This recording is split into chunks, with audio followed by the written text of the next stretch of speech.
Να σας περιγράψω. Μες στην τάξη είστε, εγώ δεν είμαι.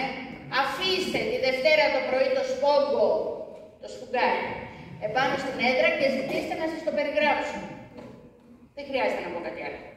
Από πού θα αντλήσουν για τη δεξιότητα αυτή? Από πού? Άρα μαζί η πληροφορία με τη δεξιότητα, μην την κατακρίνουμε, ακούω ας πούμε τι να την κάνει τη χρονική αντικατάσταση. Η χρονική αντικατάσταση είναι μια υψηλωτά του βαθμού νοητική διεργασία που έχει μέσα αφαιρετική σκέψη και μάλιστα σε πίεση χρόνου έχει αφαίρεση, έχει κρίση, έχει σύγκριση, έχει αντίθεση, έχει τα πάντα.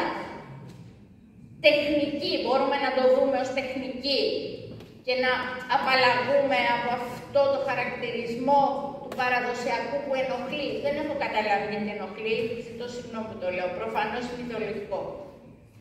Η αξιοποίηση αρχαιολογικών κειμένων δεν αποτελεί, το είπαμε, λόγω διάκρισης του μαθήματος σε δύο διαφορετικά διακριτά επίπεδα. Τα κείμενα είναι το κύριο μέσο διδασκαλίας και προσεγγίζονται ολιστικά, μορφή και περιεχόμενο. Λέω κάτι πολύ σημαντικό αυτή τη στιγμή, διότι θα δούμε ότι στις κατευθύνσεις για τα καινούργια σχολικά βιβλία υπάρχει γλωσσική παράμετρος και στα κείμενα που είναι σε απόδοση. Γιατί το να μπουν 3 γραμμές από το πρωτότυπο κείμενο του Ομήρου δίπλα και να πούμε στο παιδί βλες μου λέξεις που είναι κοινές, γιατί στον Όμηρο υπάρχει η λέξη οδός. Έτσι όπως τη γράφουμε, την ακούμε και τη χρησιμοποιούμε. Το να πάει εκεί το ματάκι να μου την πει και να διδάξεις το ενιαίο της ελληνικής γλώσσας δεν νομίζω ότι είναι και τόσο τρομερό, ούτε χαλάμε τις ιδεολογίες μας. Για ένα λεπτό. Αν τις χαλάμε, ας μην το κάνουμε. Ο δάσκαλος είναι ελεύθερος. Ανάγνωση των κειμένων. Τα κείμενα πρέπει να διαβάζονται, να αναγιγνώσκονται. Είναι το σωστό ρήμα και από εμάς και από τα παιδιά. Ας είναι παραδοσιακό, θα πρέπει να γυρίσουμε στην ανάγνωση με έναν τρόπο. Και όχι τη διαγώνια, διαβάζουμε διαγώνια. Αρχή, μέση, τέλος, περίπου κατάλαβα, αλλά να σου πω. Τι είναι αυτό? Τι λέει το κείμενο, τι νομίζεις? Η μετάφραση στη Νέα Ελληνική προτείνεται να υποστηρίζει τη μελέτη των κειμένων, έτσι, και όχι να αποτελεί αυτό σκοπό. Μπαίνουμε στην τάξη, κυρία, πώς μεταφράζεται, κύριε, πώς μεταφράζεται.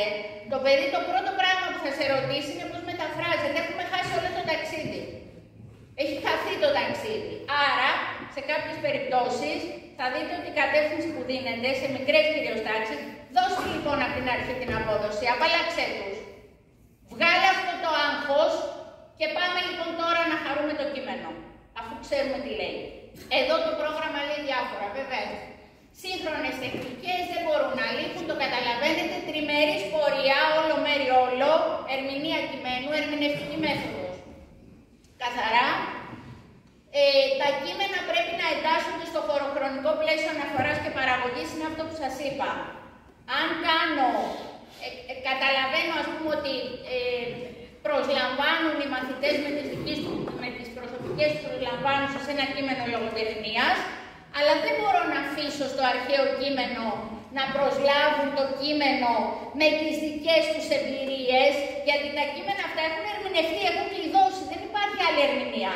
Το γεγονός λοιπόν δηλαδή ότι η Πινελόπη ήταν πιστή, παραμένει, η Πινελόπη είναι πιστή. Η Πινελόπη δεν είναι χαζή με βάση το 2024, άντι χαζή που το περίμενε τόσα χρόνια. Όχι. Η Πινελόπη είναι πιστή. Γιατί είναι άλλη εποχή. Πολύ ακόμα.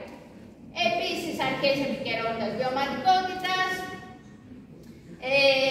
Για τις ονομασίες δεν θα μείνω, θα τις δείτε. Οι συνάδελφοι είπαν η δομή είναι οι ίδιοι, προσδοκόμενα αποτελέσματα, πολύ ωραία. Αυτό εδώ είναι το πρόγραμμα σπουδών. Αν θέλουμε να το ζωγραφίσουμε, το ζωγραφίσουμε. Έχει 5 μεγάλους σκοπούς: ανθρωπογνωστικό, πολιτιστικό, ιδεολογικό, γλωσσικό, κοινωνικό, λειτουργικό και βέβαια με τα επίπεδα που ακούσαμε.